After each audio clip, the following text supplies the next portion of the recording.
Hey everybody. Today's topic is nursing and nurses, and I'm just going to share a few thoughts related to the readings and the videos.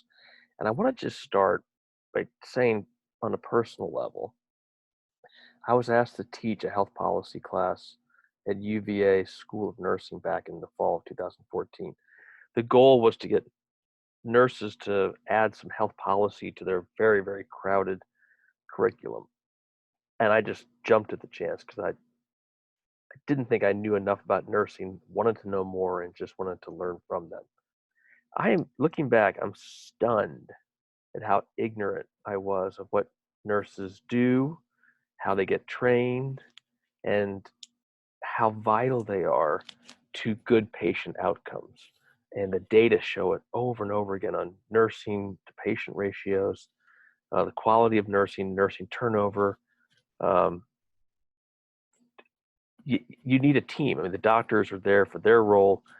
But as you saw in the video about nurses needed and Lone Star Nurse and lessons from nursing to the world, and I could show you more data for many, many patients, even the majority of patients in the hospital, the actual quality of your outcome will be as determined by nurses, as much determined by nurses as doctors. And you'll see the nurses a lot more. But that's who you're going to spend the bulk of the time with. And it's an underappreciated reality until you're forced to realize it, like so many things in life, like so many things we're learning right now. Reality will teach you when you are a patient.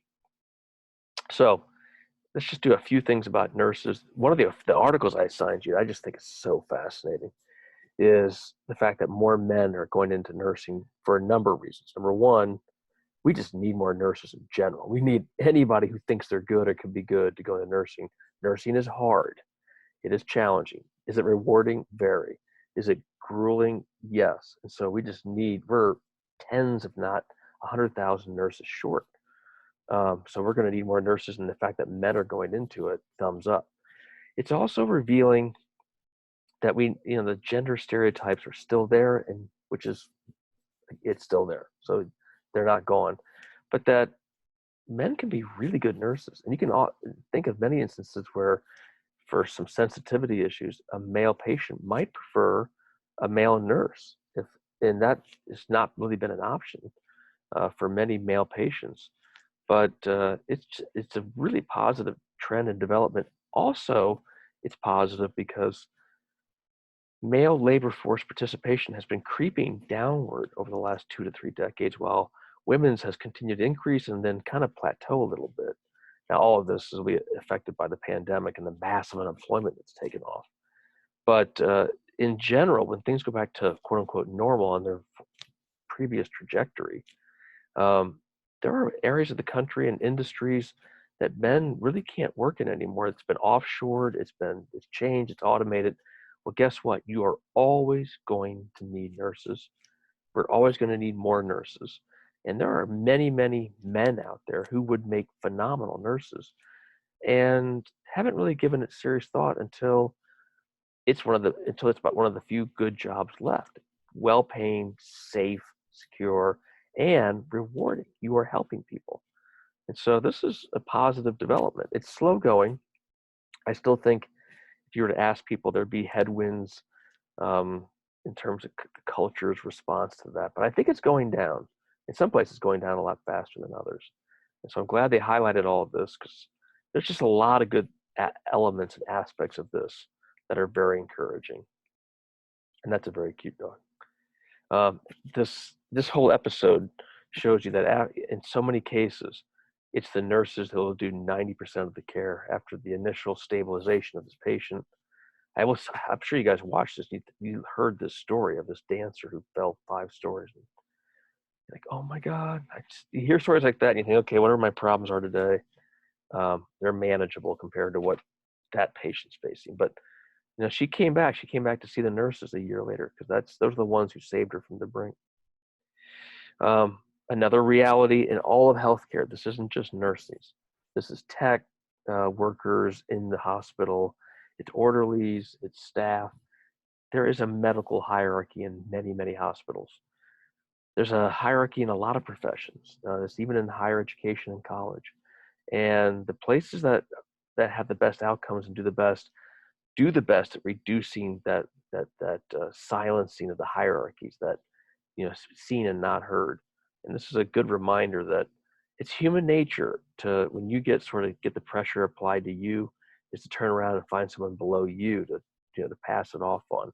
But good leadership of healthcare systems, the best ones, the Mayo Clinic in Minnesota, the Intermountain in Utah, Geisinger in Pennsylvania, the best health systems with the best outcomes have systems that take that hierarchy and flatten it as much as possible, and that everybody feel very valued.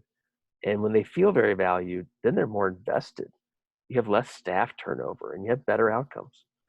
And if I'm a doctor and I've got a phenomenal nurse, that phenomenal nurse makes my life better, makes my job better, makes my patient outcomes better. Selfishly, I want the best nurse I can get, and to give that nurse as much responsibility as possible, because everything goes smoother and better then, and vice versa. Just some interesting background. Sort of Florence Nightingale is sort of the person who's credited with being very the catalyst for bringing nursing into the modern profession that it is now, professionalizing it. I will add, interestingly, she was an avid data collector. I mean, she was like, in her sense, her own empiricist who ran all kinds of her own data analyses of what kinds of interventions work better, what kind of patient setups work better. She's credited with being sort of the godmother of nursing, but she's also at the same time less well known as being a real researcher of better patient environments and outcomes and practices. Nurses are just huge. I mean, like, we have like 900,000 doctors. We have 3.5 million nurses in the United States. As already been mentioned, critical role in providing patient care and care coordination and patient education. If you've ever seen the film Big Hero 6, the robot is sort of modeled after a nurse. So it's a great movie, and it's just sort of the main character that you kind of fall in love with is modeled on a nurse. And in an era where doctors sometimes are, sometimes doctors feel like they're on the defensive from patients, and some patient questioning of sort of decision making by doctors, and our doctors sometimes being influenced by drug companies or device manufacturers. This article is by a doctor saying what can help doctors is staying close to nurses, because nurses still have the highest public ranking for honesty and ethics. Engineers, doctors are all third. They're right up there, so they don't need a whole lot of help. College teachers are moving up. Way to go. These are all the ones that struggle. Nurses are very, very trusted, considered more empathetic, more honest, more accurate. Because again, when you're recovering from something, or your loved one is, and I've known this from my family, you're going to spend more time with the nurses and less time with the doctors. It's just the nature of how the system is organized. Again, mentioning that they spend the most time with patients, they see the processes and continuum of care, and again, they're the people you probably interface with the most. RNs are professionals licensed by the state in which they work, active members of the team. It's RN is the gateway entry degree for nursing, and then these are all the areas that. One of the neat things about being a nurse is you can actually switch to. If you watch Nurse Liz's videos, I assigned for class, she's done pediatrics and inpatient. In a sense, nurses have more flexibility to shift their focus over the course of their career than doctors do. That's another big bonus for nursing. A lot of bonuses for doctors, more pay, and in many places, maybe a little more prestige, definitely a little more prestige. But they're also a little more locked into whatever that specialty is. Nurses can do med surg, they can do critical care, labor and delivery, pediatrics, cardiac care. This is geriatrics. Most of these are hospital based. It's also all the outpatient based. Neurology, dermatology, orthopedic nurses, same day surgery, post anesthesia care unit, recovery room, OR. Nurses can specialize in the OR. And so that just gives them more options. That way, if you won't feel trapped. This is the big test. It's sort of like the board exams for doctors. This is what you take at the end of the nursing school to give you the passage and certification. Big deal. Big test. I will say in the past, nurses could could have a community college, could have an associate's degree, but more and more hospitals and health systems want nurses to have even more educational training and BSN, masters, and in some instances even a PhD in nursing, a greater specialty. That's gone along with just the increase of nurse practitioners, which is, and it depends on the state you're in, but many nurse practitioners can run their own primary care clinic and they can see you as patients. And I've heard anecdotally from so many people that they have switched to a nurse practitioner model and nurse practitioner practice, and they've just really been pleased with the results for just a variety of reasons. Now, what nurse practitioners can do varies by state, and some require that they have pretty close supervision from a doctor. Others give a lot of leeway, and they're basically primary care doctors.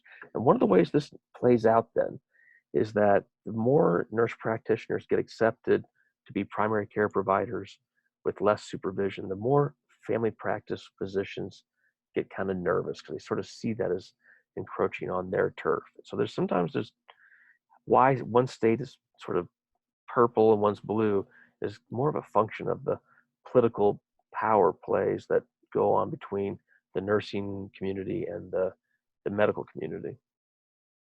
Again, why are more men and why are just more people drawn to nursing? It's stable. You will always have a job. It's flexible. You're helping people, and it's a middle class, upper middle class job. Um, it's you can see nurses. It's the one that is also the guaranteed job growth. Jobs per 1,000 in terms of middle class jobs. These are the ones that have sort of fallen off. Registered nurse, number one.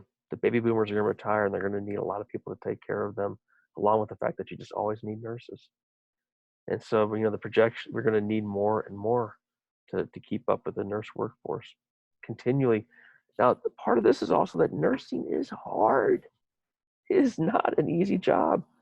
Teaching is hard, K through 12. I always kind of laugh. Occasionally I'll have the students say, "What's a really good job that's not too hard?" I'm like, "Gosh, I wish I knew." I would, if I'm not holding back, if I knew one of those jobs, lottery winners, I don't know. But nursing is draining. It's for some people, that's what they're drawn to.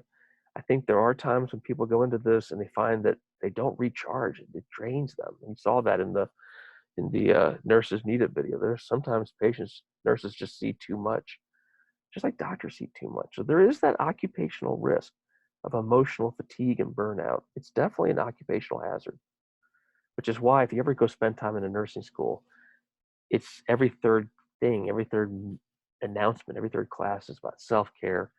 And at first you might think, oh my gosh, this is just too touchy-feely. But then within a week, you're like, I totally get this. I mean, it's like you can't run a nursing school without this because the job is hard, really hard work. And you see this about the night shifts, and that's another thing that comes out when you should know this when you go to nursing school or any healthcare provider. Like these places run 24 hours a day, and someone has to work there. Unlike school shut down at 7 or maybe 9 o'clock at the very latest for a late class on Monday night, and the state's closed till 8 a.m.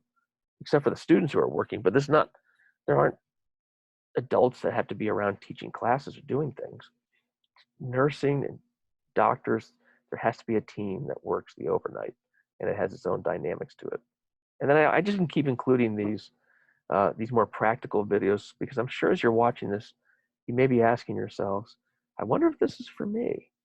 I wonder if med school or nursing school or NP or PA. And I'm very empathetic. There's that word. I'm very empathetic about being 20 and saying, how am I going to figure out which of these paths to go? I can shadow more. I can watch more of these videos. And eventually, you may choose something totally different. But, being in college means you're just every third thought is, what about the future? So Nurse Liz is a good person to give you insights on nursing. Take care, and tomorrow we'll do hospitals. Bye. You have stopped screen